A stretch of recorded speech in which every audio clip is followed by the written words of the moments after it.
to the second speaker for the Design and Technology session this afternoon. So I'd like to welcome Alister Hodge.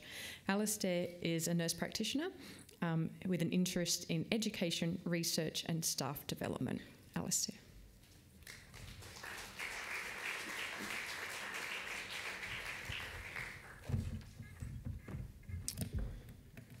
G'day everyone, my name's Al Hodge. I work as you said, nurse practitioner at Sutherland ED. I've seen reading on through some of the posters in the main room, this looks like there's a fair bit of work already which is currently being done around triage and quality improvement situations. So through this talk today, I'd like to outline a project that we've initiated in relation to triage quality systems that will contribute to the existing body of work in triage audit. As you all know, triage is a critical component of ED practice that affects access to care in relation to clinical urgency and also upon allocation of department resources. In the current ED environment, where we face challenges of high patient numbers, bed block and chronic overcrowding, it's critical that triage decision making be accurate and concise. Due to the importance of getting the triage decision right, our department projects sought to refine the quality processes supporting triage decision making so that we could not only gauge how well we were doing, but also see which areas we needed to target for performance improvement. Within Australia, triage is the first point of contact within the ED. Triage aims to ensure that patients are treated in order of clinical urgency and the resources such as staff and equipment are utilised to their optimum. It involves a rapid clinical assessment, interpretation of findings, allocation of a triage category, and lastly, disposition to a patient management area within the department. The triage episode should take no more than 5 minutes, the aim being to balance speed with thoroughness to ensure that triage itself doesn't become an added impediment to clinical intervention. For triage decisions to be consistent, several factors have been noted as important. These include the presence of a standardised education regarding triage scale utilisation, clear and concise supporting tools and guidelines, and quality framework to audit outcomes.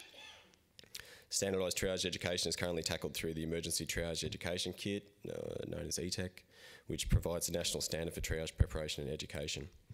And the Australian College of Emergency Medicine developed Guideline 24, and this document serves to detail the general principles surrounding ATS implementation, and importantly details a set of clinical descriptors for ATS categories, and was most recently updated in 2016. Although a quality framework has been noted as important for ongoing evaluation of triage practice, minimal information is located in the literature to identify how different EDs are actually going about achieving this. So audit tools for triage documentation are conspicuous in their relative absence within the literature. Anecdotally, most EDs have developed their own audit practices, with tools producing varying levels of auditor-integrator reliability, bias and data extraction ability. So retrospective auditing holds limitations that must be taken into consideration. Documentation only records the nurse's interpretation of patient status, and this may not reflect the actual clinical condition of the patient at the time. However, it does give it insight into what the nurse thinks is relevant to record, and subsequently what the category they think is appropriate for the clinical situation described. Now, the only audit process identified in literature specific to the ATS was developed in Victoria as part of the Consistency of Triage in Victoria's Emergency Departments project, which was completed back in 2001. This project recommended that there should be ongoing retrospective audits of triage documentation and published a paper audit tool that could be used for this. The tool led the auditor to make a judgment in two main areas, which was the triage documentation adequate to support the allocation of a category, and secondly, was the triage category appropriate for the patient's physiological status. Now, although this audit tool is functional, it left us with a question: what could be added to this tool to remove auditor bias, decrease the time taken to complete a representative sample, and distill information from the audit to direct education efforts towards improving triage accuracy in the future? And this brings me to our project.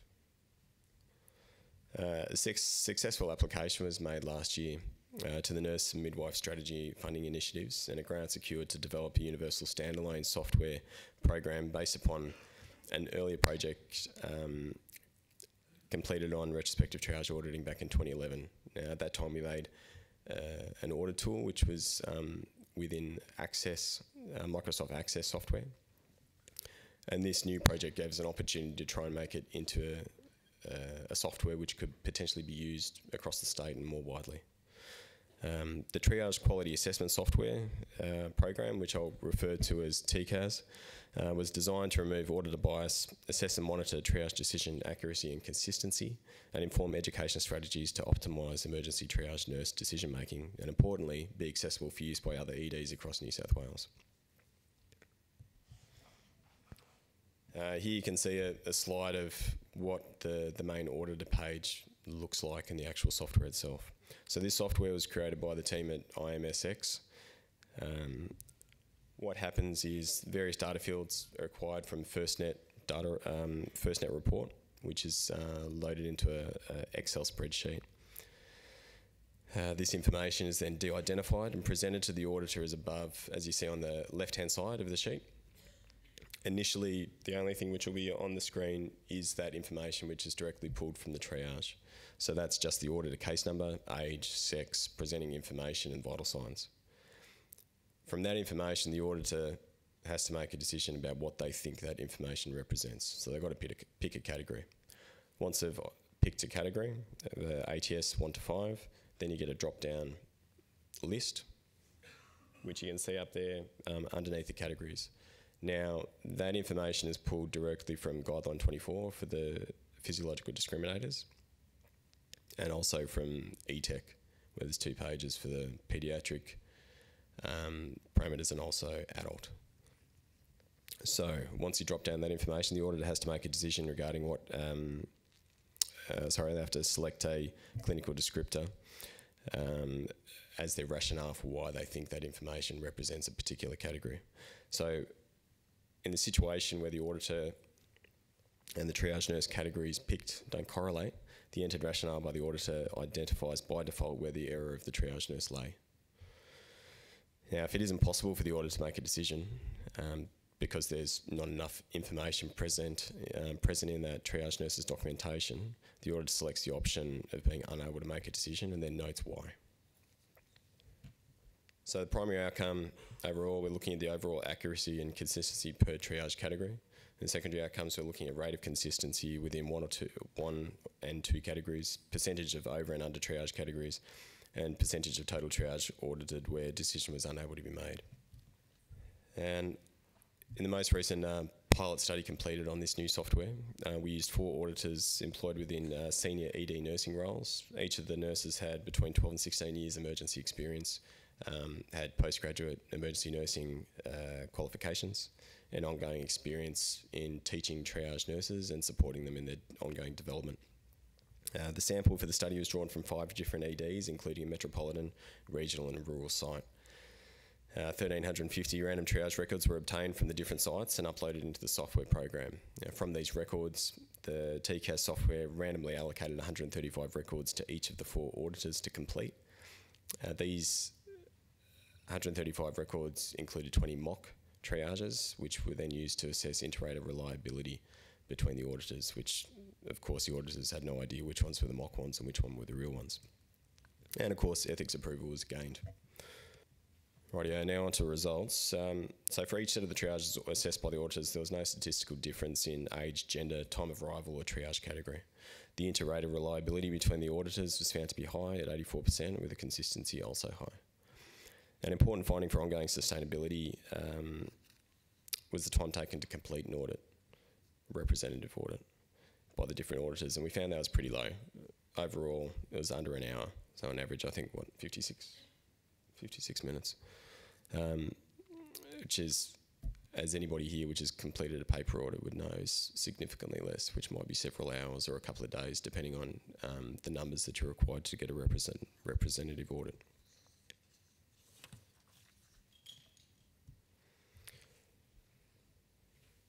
Of the 500 triages assessed, a decision was reached in 95% of cases. The accuracy of triage category is 58.8% across the sites, with over 82% of the assessed triages being within one category of the appropriate category determined by the auditor.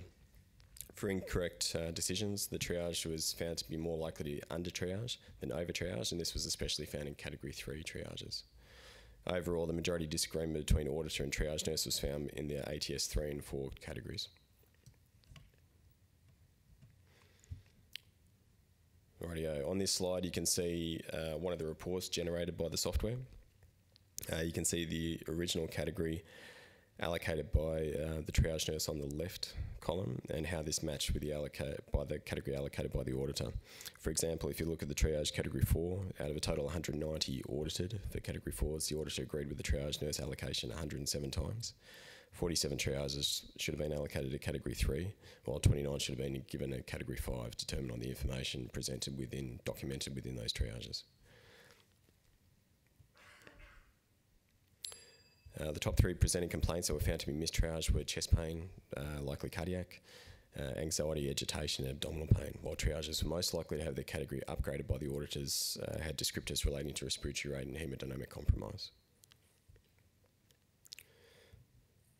One interesting side finding was the auditor triage decisions were found to be mildly closer to expected admission rates for the different categories when compared to the initial decisions.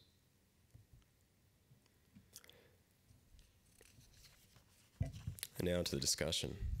So, agreement between triage nurse and auditor occurred in 58% of cases. I guess that leaves us with the key question is what is contributing to incorrect triage decisions in the other 42%? One big contributor is the scarcity of objective physiological discriminators attached to the ATS in Guideline 24 and also in the ETEC. There are a number of terms that are open to subjective interpretation. Let's look, for example, at the physiological descriptor of severe respiratory distress. What signs and symptoms are accepted as a demonstration of that? Or at what respiratory rate does an ATS 3 become an ATS 2? There's no definitive point where it changes over. So in the end, we're left with a bunch of grey areas where you could potentially argue, and it's a little bit of a tip-over point. Over 4% of triages didn't have a decision made due to lack of information. This raises a question as to what needs to be included in documentation. If a triage decision is to be fended in court or during an RCA, the key factors contributing to the decision need to be obtainable. At the same time, triage can't become a barrier to the patient accessing care, so excessive documentation has got to be avoided. This leaves us with a need to present a minimal data set that gives a succinct clinical impression of the patient in triage and how they fulfil the allocated ATS category. The TCAS represents an opportunity to target key areas of needed education with local triage staff, and the audit tool identifies automatically where the problem lay within triage assessed as being incorrect. For example, this audit identified that chest pain, anxiety of abdominal pain were triage decision problem areas in need of targeted education in our departments. Any quality process, if it's going to be sustainable in the long term,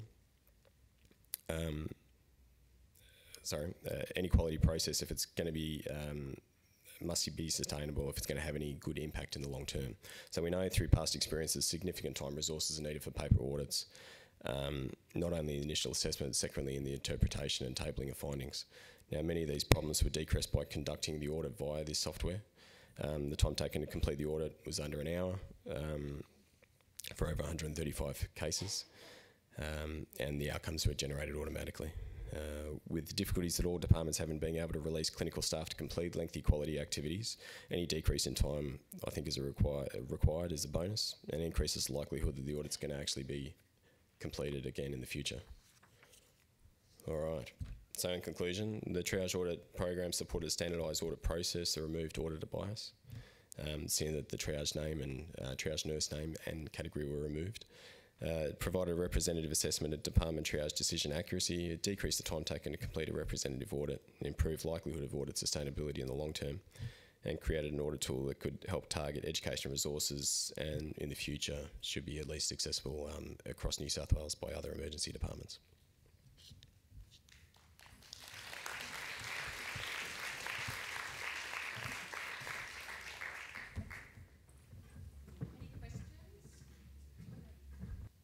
Hello. Hi. Hey, thanks for your talk. It was really interesting. No worries. It's pretty clear in the literature that the intra-rater reliability for all triage scales is pretty poor amongst nurses, especially for like CATs 3s and 4s. Do you think that played any part in the difference that you found between the auditors and the nurses, or not? We, from memory, earlier studies, I think concordance varied between 50 to 70%, somewhere in that range. So we kind of end up in that ballpark with our findings. The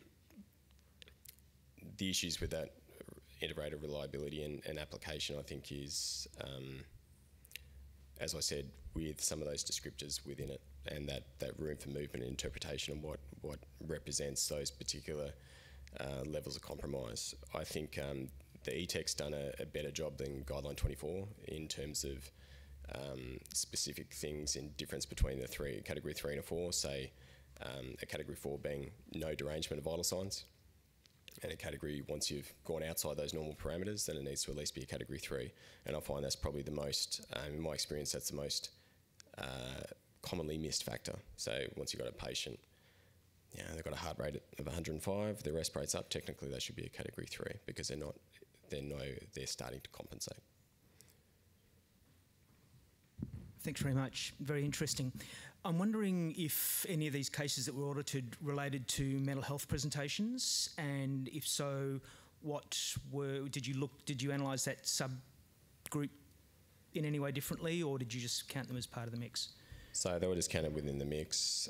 They were assessed against the descriptors for mental health within Guideline 24, which again, it's only fairly limited from memory. I don't think it used we didn't include the mental health triage in this. I'd have to go and double check again. No worries.